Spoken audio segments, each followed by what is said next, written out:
The movie starts with a man named Lester watching his wife, Carolyn, as she's talking to one of their neighbors, Jim, who is gay and married to a man also named Jim. Soon after, Carolyn rushes Lester and their daughter, Janie, into being fast enough so she doesn't get late to work. After he gets to work, Lester is met by a man named Brad, who is an efficiency expert that wants all the employees to show how valuable they are to avoid getting fired, as the company needed to cut down cost. Lester doesn't agree with this, as he also points out that one of the top executives spent part of the company's money lavishly. And if that didn't happen, there wouldn't be any problem. Despite this, Brad still insists on getting Lester's write-up.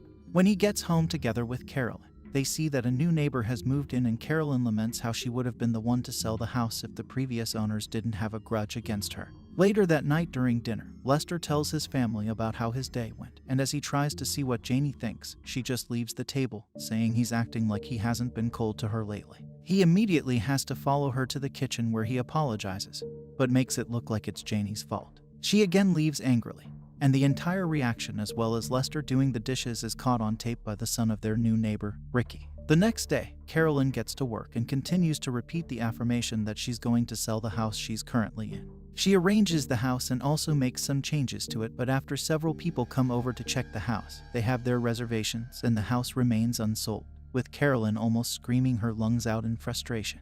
Later that night, Lester and Carolyn head to Janie's school for the basketball game, where she's one of the cheerleaders. In school, Janie sounds uninterested in seeing her parents there, but when they arrive, they cheer for her as she dances, along with her friend, Angela, who Lester looks infatuated with. When the performance is over and it's time to leave, Carolyn and Lester congratulate Janie for a good show, and as she's also with Angela, Janie introduces her. Lester seems nervous as he talks, and he can't even control his eyes as he stares at her in a way that embarrasses Janie, though Angela seems fine with it. That night when he gets home and he's in bed, he fantasizes about seeing Angela with no clothing and also smiles in bed. While on her way home, Janie apologizes to Angela for the way Lester behaved, but Angela says it's fine, as she even thinks it's good that people lust over her, as it shows she has a chance at being a model. She goes further to call Lester cute, and Janie thinks it's gross. When Janie gets home, she notices that someone is filming her, and as she sees Ricky, she shows him a middle finger and goes in. As she enters her room, she stares out the window to see if he's still there, but he's now gone, though Janie seems to enjoy the attention. The next morning, Lester goes through Janie's phone book while she's in the shower, and just as he calls Angela, he doesn't say anything and has to hang up when he sees that Janie is through. When she comes out, Angela calls back and talks about the previous call, but Janie says she was in the shower, and maybe it was a mistake. Just then, Janie sees her phone book open and realizes what must have happened. Meanwhile, in Ricky's house, he's talking to his parents when they hear a knock on the door. It turns out to be the Jims, and they present Ricky's dad with a bunch of flowers to welcome them into the neighborhood. As they also introduce themselves as partners, Ricky's dad seems disgusted at realizing that they're gay. While driving Ricky to school, Ricky's dad complains in the car about gay relationships, and he also gets Ricky to share his opinion as well. Ricky finally arrives at school to see Angela and Janie staring at him.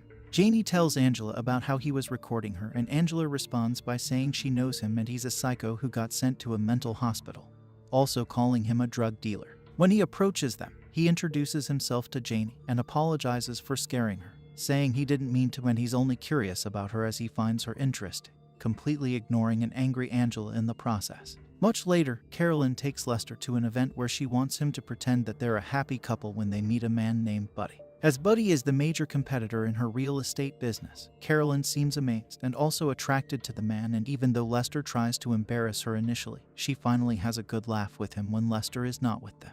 As he's drinking, Lester is met by Ricky, who offers him something strong to get high. Together, they head outside, and after a few rounds, Lester gets so high that Carolyn even sees him like that and asks that they leave immediately.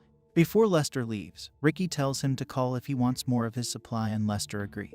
When Lester and Carolyn get home, Angela and Janie are in the living room, and even though Janie asks that they leave so that Lester doesn't embarrass her again, Angela says she wants to say hello to him. As he sees her, Lester again fantasizes about kissing her even though he's just looking at her. That night, Lester listens in on them as he hears Angela tell Janie that Lester is cute, and if he was muscular and also doing regular workouts, she'd surely want him to clap her cheeks. Just then, Angela realizes that someone is looking at them, and as they look out the window, Janie says it's probably Ricky trying to record her. About the same time, Ricky also sees as Lester starts lifting some dumbbells after removing his clothes.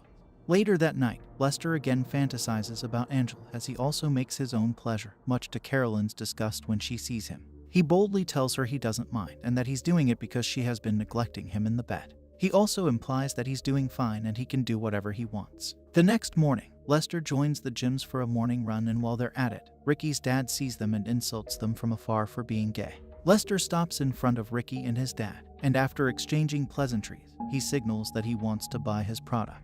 Ricky takes Lester in and gives him 2 variants which are quite expensive, showing Lester how Ricky is able to afford all the equipment in his room, though he says his dad thinks he makes all his money from his catering job.